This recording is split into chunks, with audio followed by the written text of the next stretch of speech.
Welcome everyone to What the Force, and welcome to our weekly recap of the Bad Batch. This is the Bad Batch Report.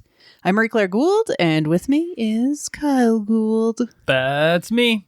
Hello. Hi, how are you? Good. You having a good day?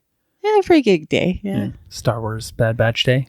Yeah. It's always, I enjoy doing recaps with you, so. Me too. It's oftentimes the best part of my day when we get to do this. Sit down and talk to each other about meta-analytical and metatextual things.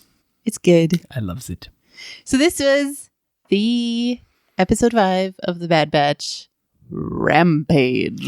Yeah, I can safely say there have been no movies that have had the title of Rampage that have been any good over the history of time.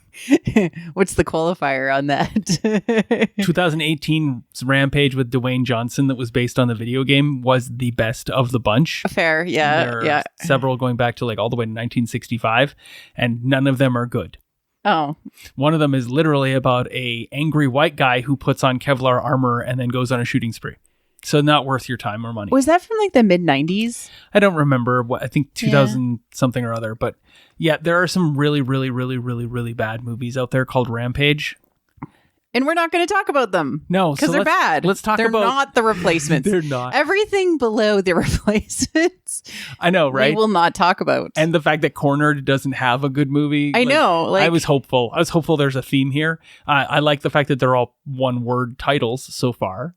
Yeah, it's kind of like the Friends always is the one blah, blah, blah that got away, or the one where this thing happened. There's a theme going on. It's very nice. But I don't like the naming convention because it seems so arbitrary and does not actually directly tie into the show.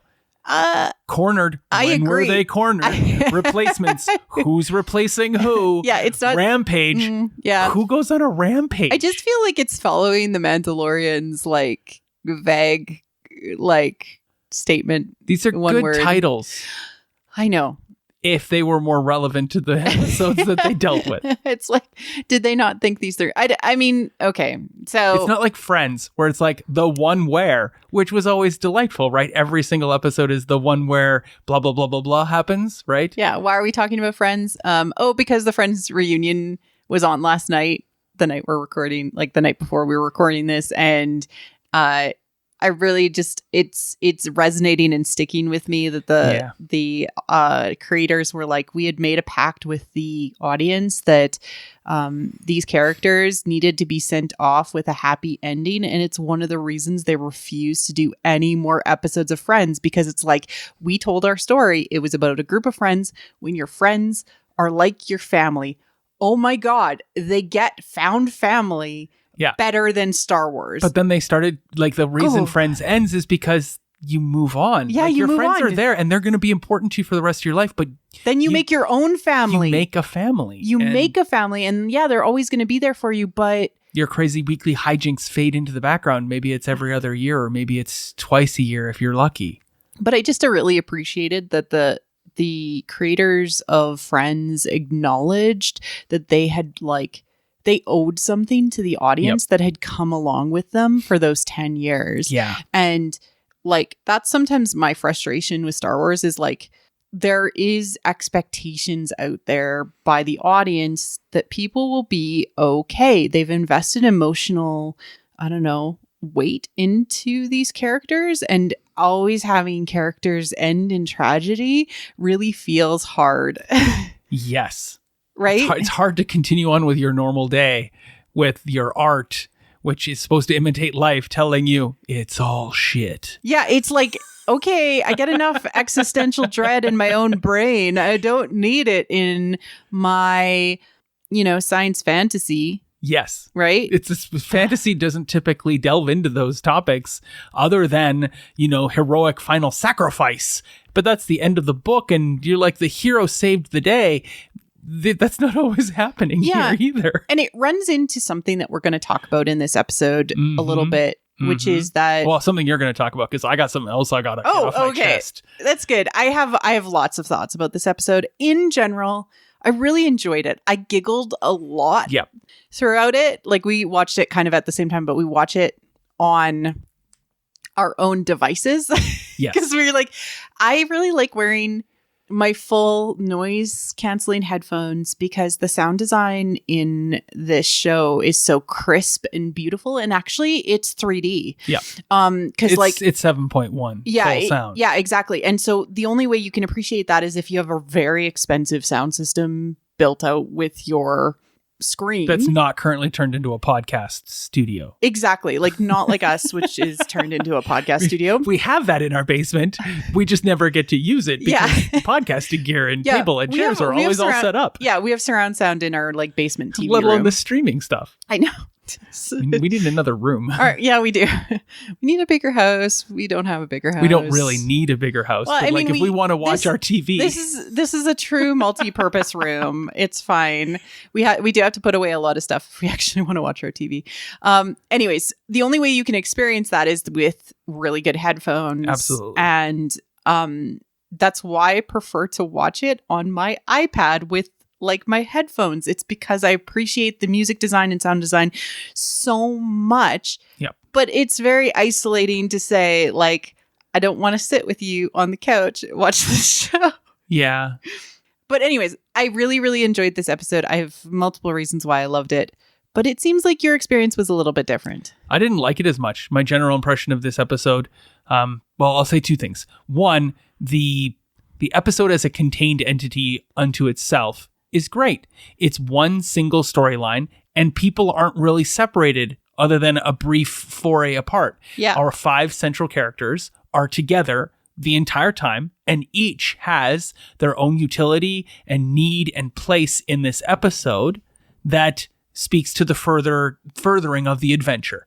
And Omega doesn't get relegated to being a princess they have to rescue or the hijinks of a child savior sort of thing. It kind of toes the line of both, which is perfect. Yeah, no, it was great. Yeah. You do not need to watch the more this series is going on, the more I'm like, well, you do not need to watch this in any particular order. Okay. At all, because it doesn't matter where you go. It is the first half of the first season. We haven't even gotten to episode 7. Right. Right? Because there's supposed to be, 14 or 16 episodes this season. I give it a pass until later on in the first season. Always. Fine. You can do that. I don't have to. Okay, you don't have to. My entertainment time is very limited. I want to be entertained with the intent of, hey, you want to make me come back next week. You want the meta plot outlined a lot sooner. I want more in the background informing me about what's happening in the foreground. Okay. And I don't think we're getting that overall. I think we're getting crumbs. We got another episode without Crosshair. Yes. And what's happening. And that's going to be the heart of the conflict personally with the Bad Batch is their love for Crosshair, and their Crosshair is coming after them. And so we haven't gotten a lot of that, nor have we gotten the meta plot a lot, other than what generally is the Empire doing, which we get crumbs of. And then we get a little bit related to Bounty Hunter searching for Omega. There's kind of 3 threads that are happening right now. Yes. Yeah.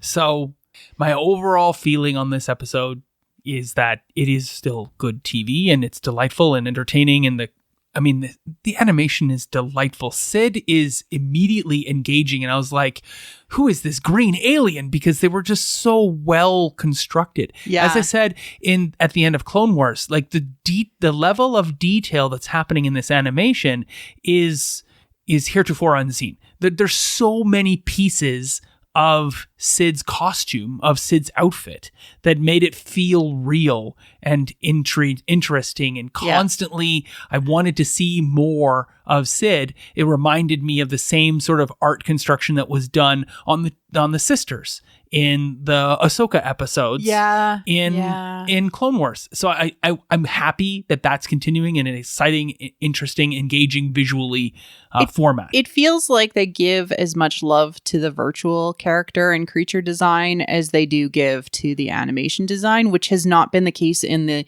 original Clone Wars. They just weren't physically able to do that in the virtual environment and afford it. There just wasn't enough RAM. They're giving a lot.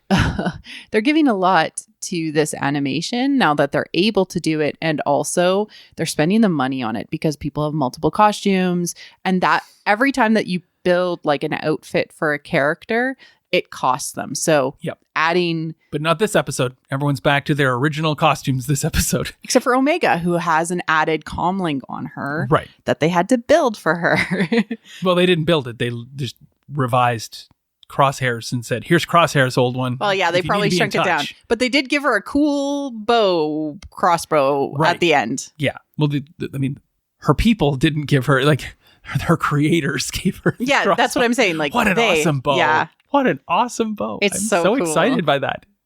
It's so cool because we've never seen we've seen Wookiee, like the Wookiee bowcaster cast, and this is like different than that. It's got the string. Yeah, this isn't a crossbow. This is an actual energy bow. That's I'm cool. interested. I'm interested and excited. I liked the look of it.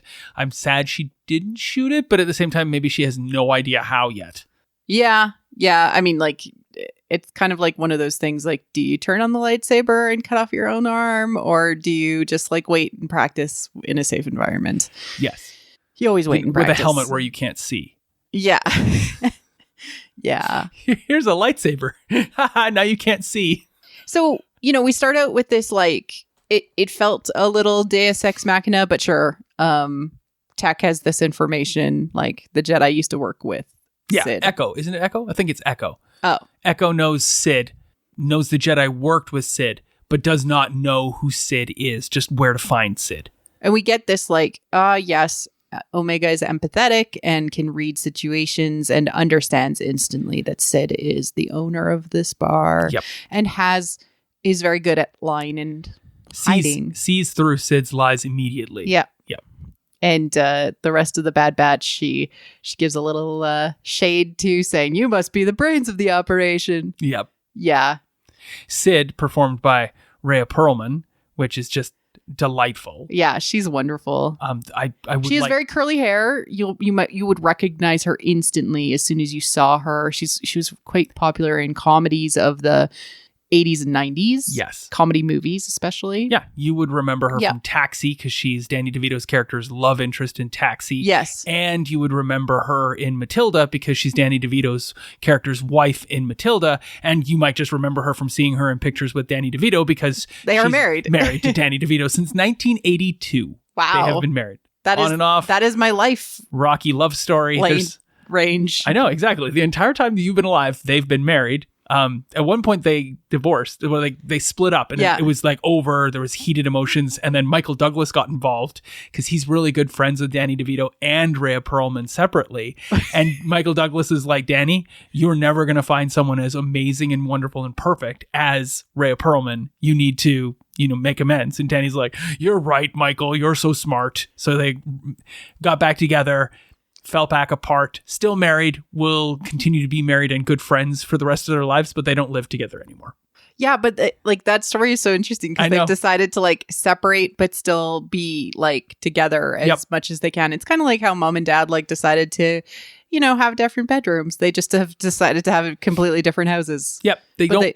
I don't think they ever were good in each other's presence all the time. Right. And this works even better for them so that they see each other when they want to see each other and they can go away when they need to. Yeah. Because I think they're both pretty hot-blooded people. Yeah, they both seem like they've got a lot of passion. Yes. But she was wonderful. Oh, isn't she great? Yeah. I love Sid immediately. I would like more Sid. I hope that she becomes their fixer. You know, like the person that like sets them up with jobs as mercenaries. Mercenaries? What are mercenaries? They ask. Like, how dare you call us mercenaries? But you know what, guys? You are. Exactly. I'm happy they're not falling into the bounty hunter range and like deciding to go that direction. I like the idea that they're like heroes for hire kind of idea. Absolutely. Yeah. And I like the misdirect saying, "All right, go get Mochi." Gosh. Go get Mochi, this little kid. I wrote that down as a question. I'm like, Sid is keeping the Rancor secret. Why?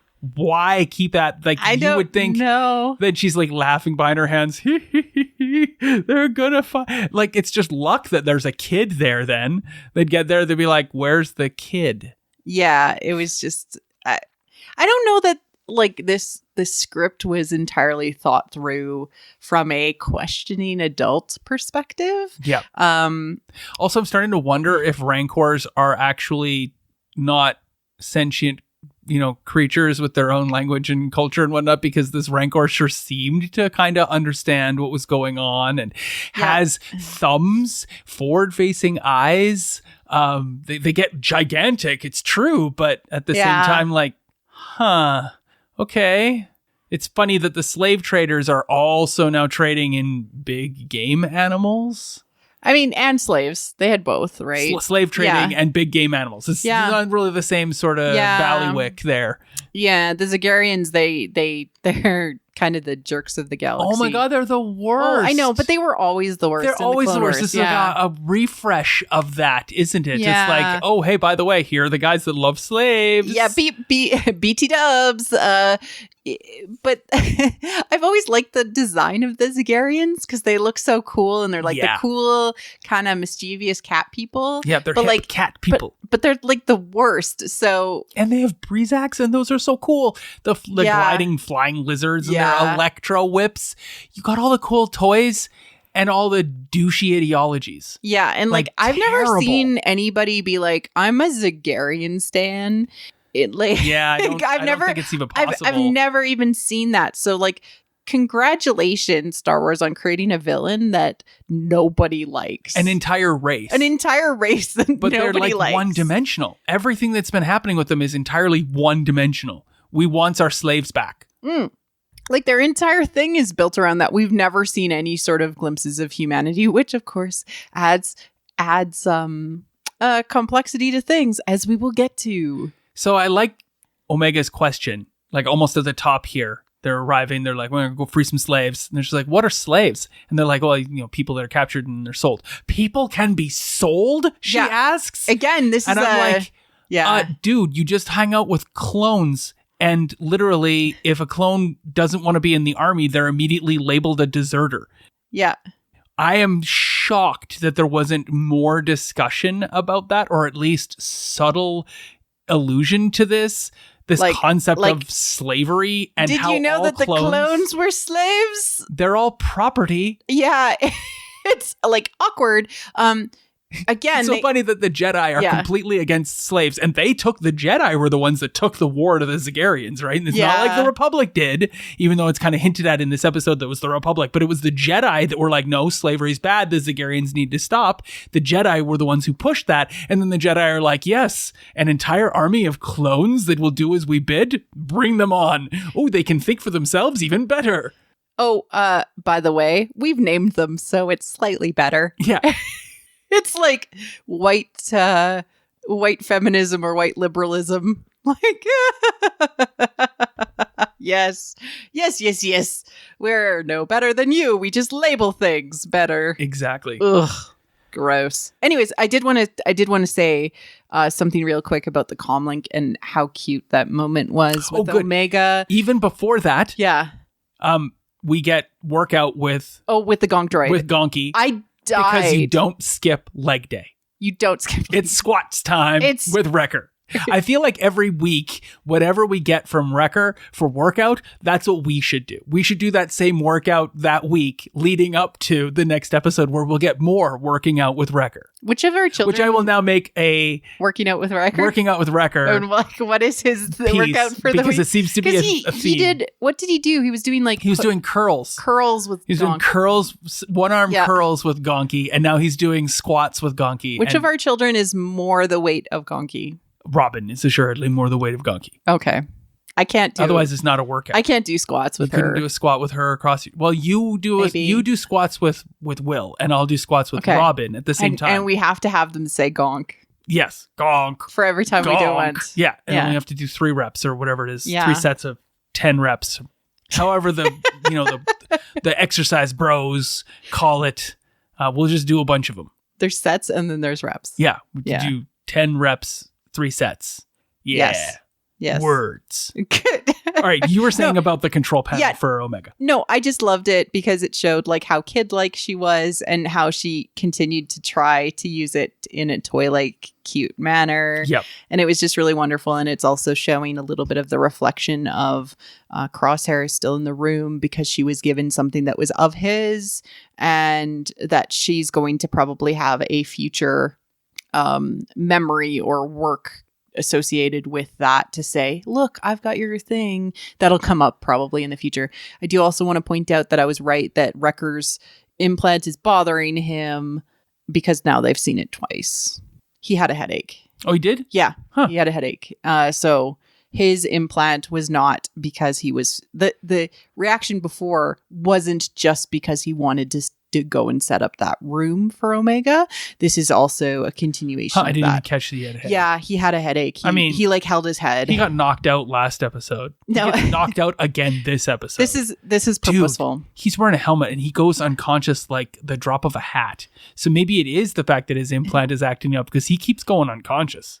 Yeah, I think this is going to lead them to talking about how to remove the implants and understanding the implants more. I think it's leading towards that. They're going to have sort to of break thing. back into Camino and get help in getting that implant Or removed. Rex, because he knows how to remove them, or at least he has an I think they're idea. going to have to go back to Camino because that'll help further the tension of the plot and the antagonism there. Them going back to Camino to do this thing for Wrecker will be a great way to instill that, return that conflict and potential rapprochement with Crosshair. I still think that, I agree. I still think that Rex is going to give them some information. Really? Yeah. He's going to be in the show. So You think? Yeah, he's already been in the previews. Oh, darn. All right. Well, okay. And they've mentioned him a bunch. Ooh, yay. Recycle things. Star Wars. I Wanna talk about that? Okay, but first I want to just talk about their arrival. They're like, Omega, don't you dare come with us. And in the end, they need her, at least as a Absolutely. distraction. Yep. Right, which seems to be her role within the group has been, I do something and it distracts. Yep. Okay, the baby Rancor, adolescent Rancor, reveal Mochi being a girl Rancor. I don't know if Sid mentioned that Mochi was a girl, but everybody knew. I assume there's some sort of Rancor sexual dimorphism that I'm not aware of. Right. Everybody called Mochi her. Yeah. Like all the Zagarians did as well. Yeah. So. Yeah. Okay, let's talk about Rancor Gate. What did you think of the Rancor reveal? Well, first, I was really excited that it was Bib Fortuna that was involved that in screen. the opening scene. As soon as we saw little the mouth, guy, the voice, the shitty, douchey French accent. yeah. Like, speaking ugh. Huttese, I'm like, oh, it's Bib. Okay, so there's something to do with, Jabba the Hutt getting set up here. We know Jabba's solidly in charge on Tatooine, even at this point. Yep. So you like seeing Bib, though. Bib. I love Bib. Yeah. Poor guy with the goiter. Twi'lek with a goiter. Yeah. He's a... Shout out to Matt Wood, who plays Bib Fortuna in this as well. Nice. Yeah. He plays like every role that doesn't have a character voice for. That's fair. Sam Riegel played a bunch of characters in this episode too of the Zagarians. And Yeah. he's one of the standby. We need a standby. We need an innocent bystander. We need some guy shouting something in the street. Character actor. Yeah. I think David W. Collins might have also been one of the Zagarians in one neat. scene, just because I recognized his voice from the ADR in like TFA and TLJ. So, but he's doing the sound design, so, Yeah. Okay, Rancor Gate. How did you feel? Oh, I really liked the twist. Yeah? Of it was a Rancor that they needed to rescue. Didn't really care about the motivations as to why. I kind of like that it tied in, that they had this like, oh, there's a thought, like we could have this. I really liked whoever came up with that concept, and probably the writer came up with this concept of the Bad Batch rescuing the Rancor and delivering the Rancor that grows up in the slave pens of Jabba the Hutt. Like, I feel so bad for this Rancor now, who seemed like it got along well with Wrecker after they had their little fight. Like, they were friends in the end, and they were doing a good thing, rescuing somebody. Yeah, and the Rancor seemed to understand so much of what was going on around them. And you're like, oh, now I feel bad. Yeah, so, I do, because Luke kills her. Yeah. So, okay. I have so many thoughts about this. First, and I'm going to say, we don't know that this is the same Rancor. Pablo Hidalgo was like, well, it's 2 decades. We don't know that this is the same Rancor. He just tweets this stuff out because people are obviously upset. They have identified with this cool Rancor because the Bad Batch protected it and saved it. Right? Yeah. And then they're like, the inevitable conclusion is that Luke freaking kills this Rancor? Well, let's be fair. The Rancor was hungry and wanted to eat something, and Luke saves himself. So the only real bad guy here is Jabba. I mean, obviously, right? And he gets his. He gets his so bad. I know. It was like, hey, battle of people, but people don't want to see a story end in dust. Exactly. This is still a massive problem with Star Wars. I will talk about it till the end of time, that you cannot introduce somebody in a loving way and be like, oh yeah, by the way, they die. Okay, here's the problem with that. Most people assume that they're going to go with the Tales of Jabba Palace EU version of Legends, which is, it's a different Rancor. It's a man. It's a male Rancor. It's a man. It's a man. It's a man in a Rancor suit. Yeah. It's not even a Rancor. So like I have had canoned that the Mochi is actually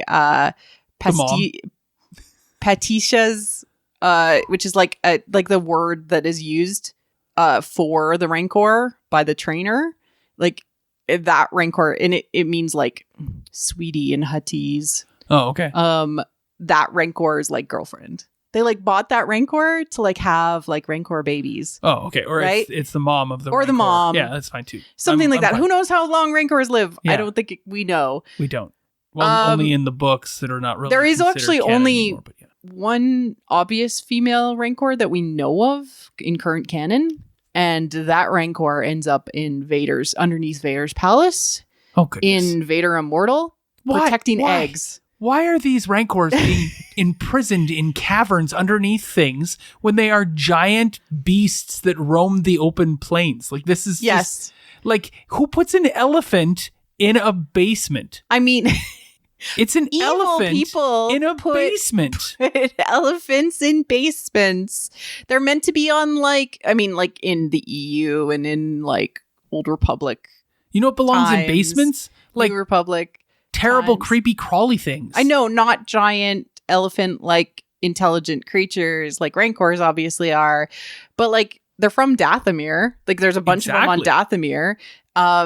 It's just roaming the open cavernous plains. Yeah, of not caverns, but wide open plains. Jungles and plains. It makes no sense. Yeah, I'm just constantly flabbergasted.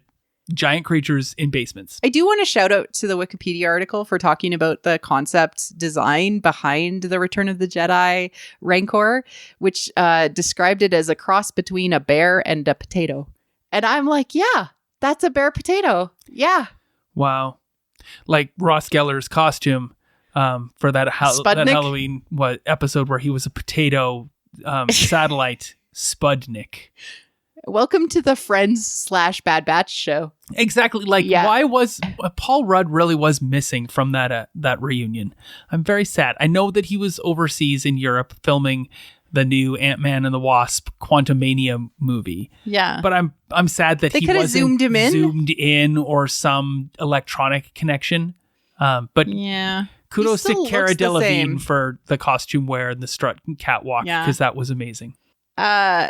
Okay, so back to the episode. I just want to mention Ord Mandel. I did want to finish one thing about the Rancor. Rancor Gate. They just can't help themselves. They can't help themselves by putting these threads out there and saying like, ooh, I wonder what people will think about this connection or this maybe connection. And we've had so many people from the story group, from Phil, tweet out or talk about how canon, or continuity is for wimps, like the famous George Lucas quote. It's like, okay, we get it, guys. You guys are playing.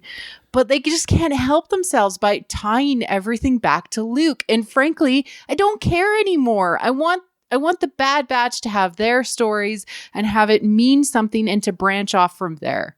That was my rant.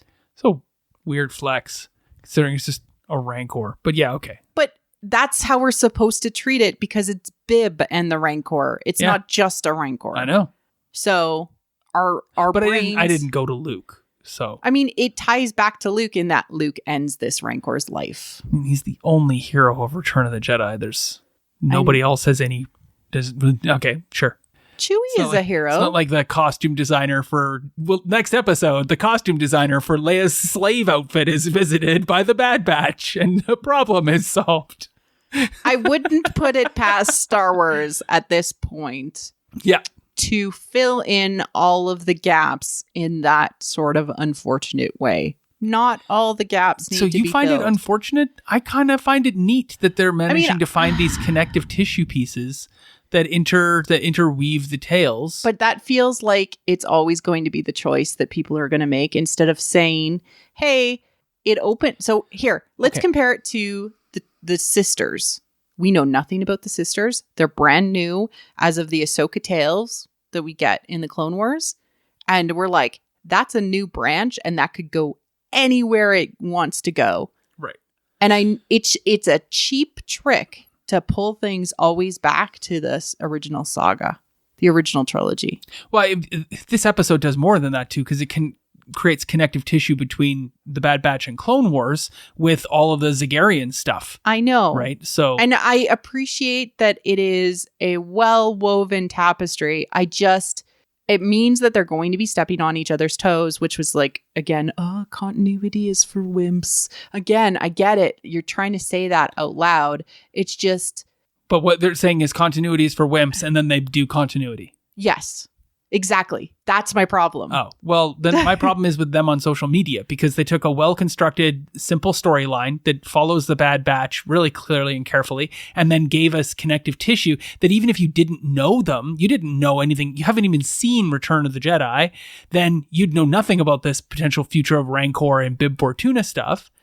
It still hangs together. It still makes good sense. These guys want a Rancor, and that Rancor was captured by slavers. And it's so funny because I really enjoyed this episode, and you enjoyed it less. But I'm arguing against the obvious connective tissue, thing because I don't need everything connected, and it feels like that's their go-to because it's easier and more comforting to them and to the audience. It is easier to say, oh, look, and I'm rewarded because I know that fact. Right. And that continuity play is, again, they're saying continuity doesn't matter, but yet you're rewarded if you know all of this stuff. You gotta keep saying the things that they're saying on Twitter and whatnot and social media. I'm just saying that, of any value. They made a choice, and now they said, hey, this might be the Rancor, it might not be the Rancor, and you're potentially rewarded emotionally to say, hey, I know that Rancor, or you're disappointed. You're like, Luke kills that Rancor. There is consequences for every choice that they make, unless they branch it out more and create a wider universe and add more story. And yes, they're tying things back so closely. They're picking up all these threads, and it's not like George Lucas didn't also used to do that. It's just I want them to flex a little bit more and try to create new. Yep.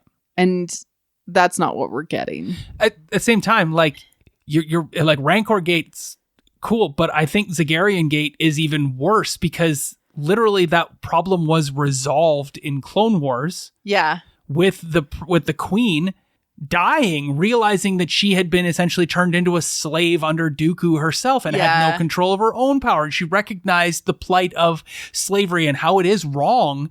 And then we immediately, as soon as the Empire takes over and the Republic's gone, the Zagarians are like, yeah, bitch, we're back. Mm-hmm. What? I thought that was clearly resolved in Ahsoka and Anakin's that 3-part storyline. I mean, the person that had the realization wasn't able to live to give that resolution to her people. Well, apparently that's the case now. I mean, well, that's obvious. She didn't live. She wasn't able to give it to her people. So, well, it's obvious now, but I mean, it was known then. I mean, yeah, the Jedi came in and they prevented slavery for 2 years. Yay. You know, that's not enough to actually change people's opinions about a culture or how they should operate. Okay. It just, they had a story. It had a conclusion. There was change that was done. And then there's like, you know what? We're done with that.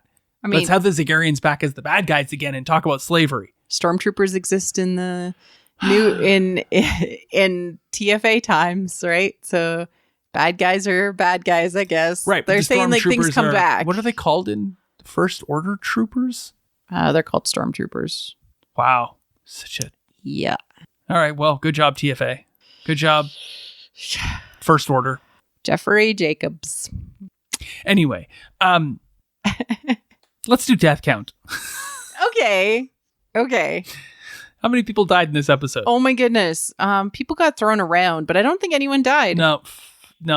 People died. People died? Absolutely. The Rancor killed 5 people all on its own. Mochi, my little Mochi. My little Mochi wouldn't do that. It was Muchi, M-U-C. But you know what? Sure, why not? Mochi. I thought it was pronounced like the Japanese dessert. On. Yeah. I know it has a U. Yeah. But now I'm forever thinking that it's named after the Japanese dessert. Sweet red bean. My little sweet red bean. My little Mochi. Yeah, the Rancor kills 5, and Tech kills 2. Oh. Yep. Tech shoots one right in the chest, and he falls from a high cliff, and then he shoots another one, and that guy dies immediately. The Zagarians, it's really all Zagarian death slavers, count? the entirety. Right. The entire, who cares? We're fine. These people were literally slavers who were going to, you do something. In the background at one point, one of the Zagarians says, while Omega is creeping around trying to find out what's in the cage, they literally in the background say, you know what, it's fine. I won't kill you if you do something wrong. I'll kill the person next to you.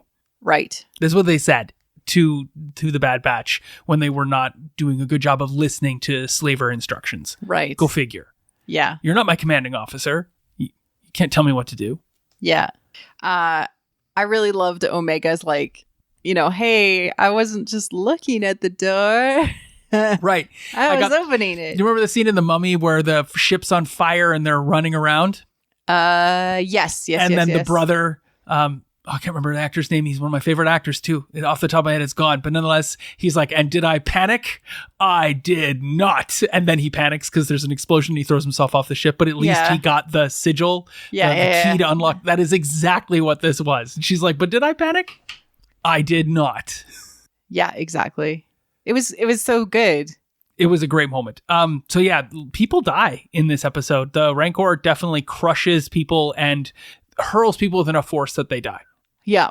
And then they have the Rancor still going crazy, and the Bad Batch are like, we have to figure out a way to calm it down. And Tech's like, well, according to my instant research, it's basically just Google. Computational analysis. If you challenge for dominance, you can potentially calm this Rancor down. And Wrecker's like, yes. Yep. And then Wrecker like wrestling the Rancor. Yeah. Wrecker on Rancor action was so funny. And then he wrestles the Rancor until she falls asleep, and he falls asleep on top of her, and I'm like, I want them to be friends forever. And Hunter's like, good job, Wrecker. And Wrecker's like, aw, thanks. Yeah. So I know why they got captured by the slavers. Okay. It's because they were missing the key integral 5th member of the group. It's not Omega, but it's also not Crosshair. Historically, Crosshair takes out all the guards, and they didn't have the right person up there on top, facing against the Brevek for that. But I'll tell you, the person missing from this key integral group to make this mission successful, a large boulder. Yeah, like if Wrecker had gone up on that thing and thrown a large boulder, it would have knocked out like 20 of them. Exactly. And then they would have evened the odds to the needs of the group, and then they would have gone and saved the day.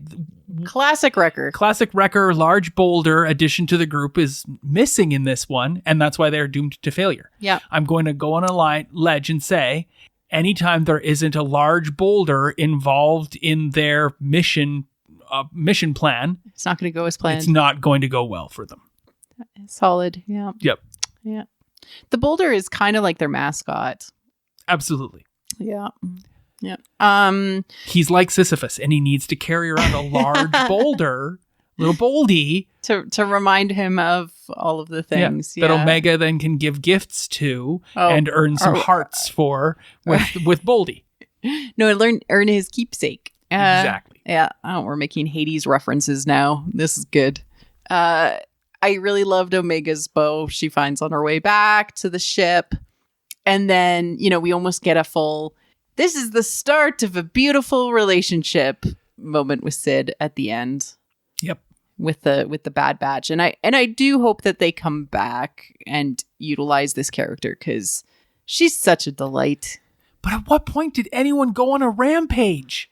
There was no rampage. There's no rampage. I mean, I guess technically the Rancor was kind of on a rampage, but the Rancor is like a lot smarter than that. And My Little Mochi would never rampage. My favorite part, though, is when the Rancor bites the tail of the Brevik and then slams the Brevik down. Yeah. Kind of like Bam Bam from the Flintstones.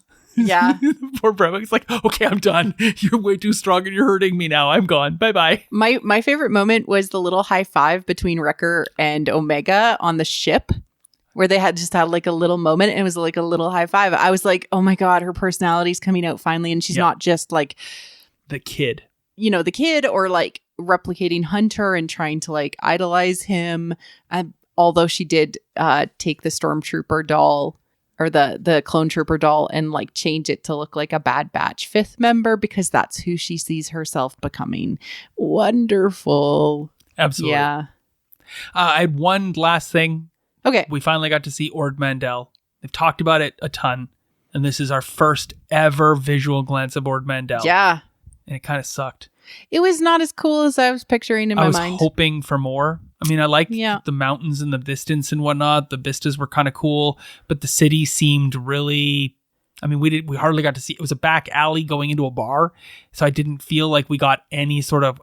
Ooh, this is Ord Mantell? We've heard so much about you. They didn't go to the tourist bureau, so we don't really know about the cool like hot springs or whatever that obviously are on Ord Mantell that we weren't aware of. Yeah, it was like Ord Mantell felt like we were going to be introduced to a supermodel, right? Like they've talked about Ord Mantell enough that I knew what Ord Mantell was. Yeah. When we're going into it, I was like, and here's my girlfriend. She's a supermodel. And then she just kind of showed up in baggy cargo pants and a hoodie and like, oh, okay. I mean, yeah, she's tall, but she's just I have seen casual Ord Mantell. I've seen this before. Mantell? Ord Mantell. Yep. Right. I've seen this before. So I felt like I was missing out on something and could have seen more than I got. You were missing a potato satellite costume from Friends. Probably. Sputnik. Cara Delevingne came out wearing Sputnik. No, but not quite. Just kind of like baggy pants and a shirt. I mean, that was Justin Bieber rocking the Sputnik. That was so funny. So, yeah. We're still in our minds. It was really enjoyable. Yeah, no, Cara Delevingne came out in the bridesmaid's outfit the bridesmaid's outfit. The bridesmaid outfit with the pink underwear showing behind. Yeah. And then came back out as the armadillo. So which was brilliant, yeah. Kudos to you, Cara Delevingne. Yeah. That's awesome. Amazing. Okay, so we are on to Bad Batch, Sad Batch. Yep. What are you? What are you? Oh, I'm Bad Latch because Omega was able to take off the latch. That was good. Yeah, nice. So much better than my bar batch. Which references the bar she pulled, but also they went to that bar to get their mission from Sid. Yes. So more Sid I'm looking forward to. I'm looking forward to next week's episode because I'm hoping we get more Crosshair sometime soon. Oh, Crosshair. We hardly knew ye. We got Fennec last episode, which was just amazing, delightful. I'm excited about. We got Rampart the episode before that, and now we've got Rhea Perlman as Sid. So I'm hoping we see some more and some more development with these great characters, these amazing actors and get to see how they're going to move this plot line forward. And I'm kind of curious now, how many seasons is Bad Batch supposed to be? I don't know. They could have up to 20. 20 seasons? I mean, no, I mean, they could go all the way. They could go forever. No, they can only go until they're all dead or they all have families of their own. Could you imagine? they're pairing off like the Friends group and having kids of their own.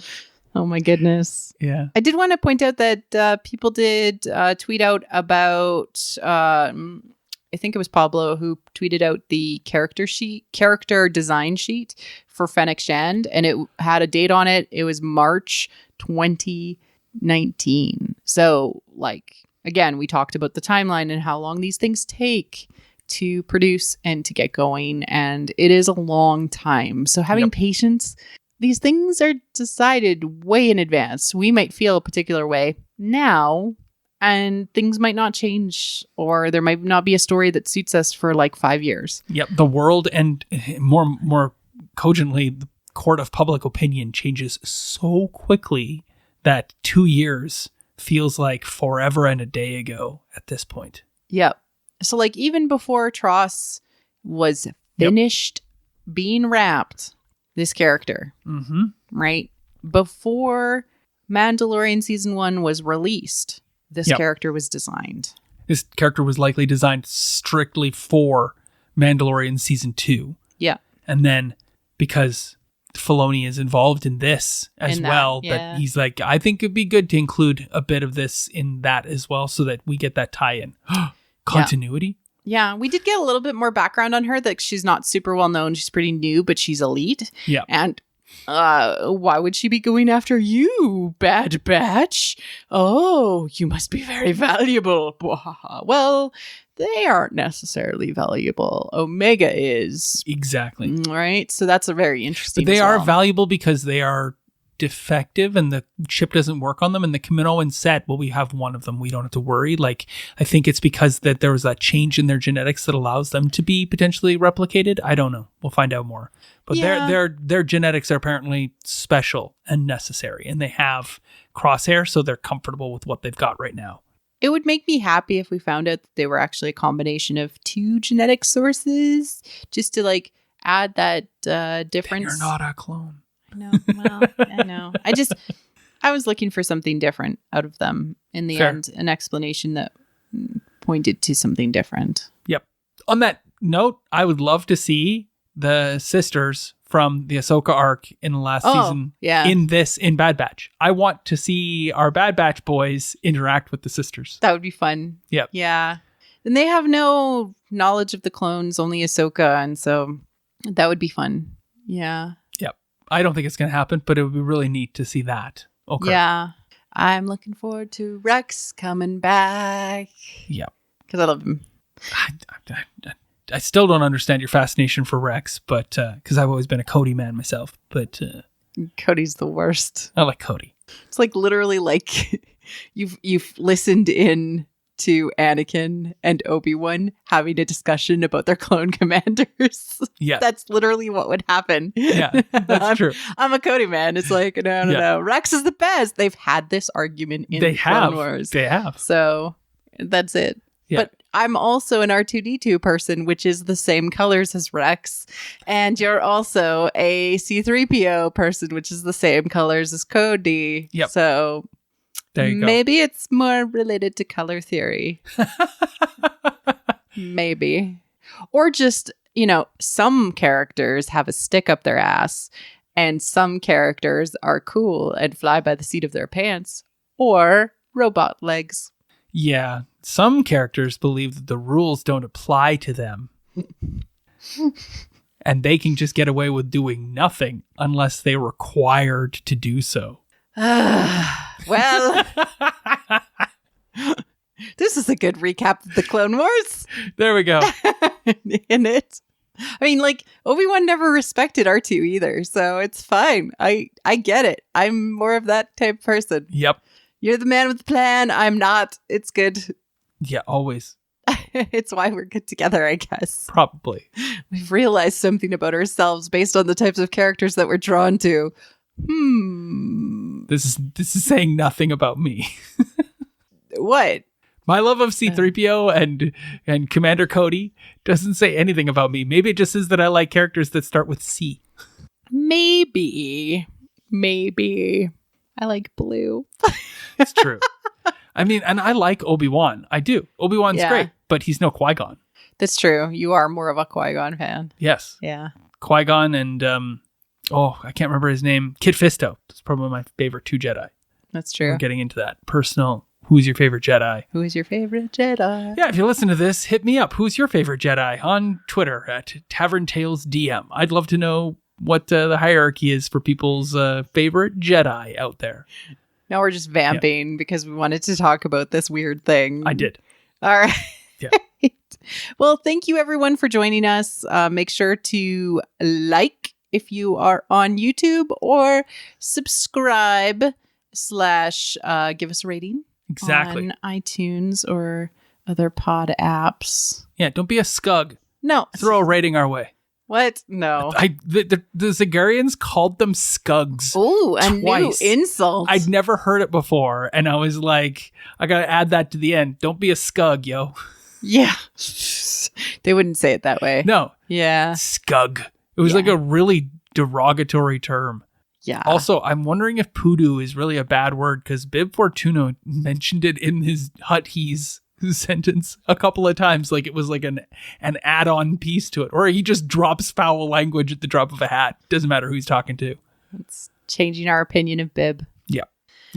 It really? I mean, he's already the lowest of the low. He's also kind of the worst. Yeah. He's the worst. Yeah. All right. He's gone. Anyway. You. Yeah. Where can people find you if they're looking for you online? Most of the time I'm in the study. Oh, online. Yes. I mean, I kind of live there, or on the disc golf course. Those are kind of the 2 places you can find me these days. Disc golf course or in my study, working hard and hardly working. I meant online. I already dropped that. It was Tavern Tales DM on Twitter. You can find my podcast wherever podcasts can be found, Tavern Tales. But I'm looking forward to being here next week on the same Scug time, same Scug channel. Same batch time, same batch channel. Yep. All right. Take care, everyone. Stay safe out there, and we will speak with you next time. Dun dun. Cheers. Thank you for listening to What the Force. I'm Marie-Claire Gould, your host. Our music is orchestral music by Christy Carew for What the Force. We have a Patreon at patreon.com/whattheforce. We like to thank all our patrons, especially those who love and are obsessed with What the Force. Brad, Cheryl Bell, Melody, Night Huntress in Wild Space, Felicia, How Rude, Anna Perez, Macau Mom, Neil, James, Joe Allen D, Christian Luca, Josh Johnson, Scott C, Susan, and Adam Dyson. Make sure to like and subscribe on YouTube, or leave a 5-star review on iTunes or other pod apps. It helps people find the show. Check out our other channel on YouTube or other podcast feeds, What the Fiction. You can connect with us on Twitter at WT Force Show, What the Force Podcast on Facebook, or our website, whattheforce.ca, or on our Discord. Links are in the liner notes. Feel free to reach out and start a conversation. Cheers.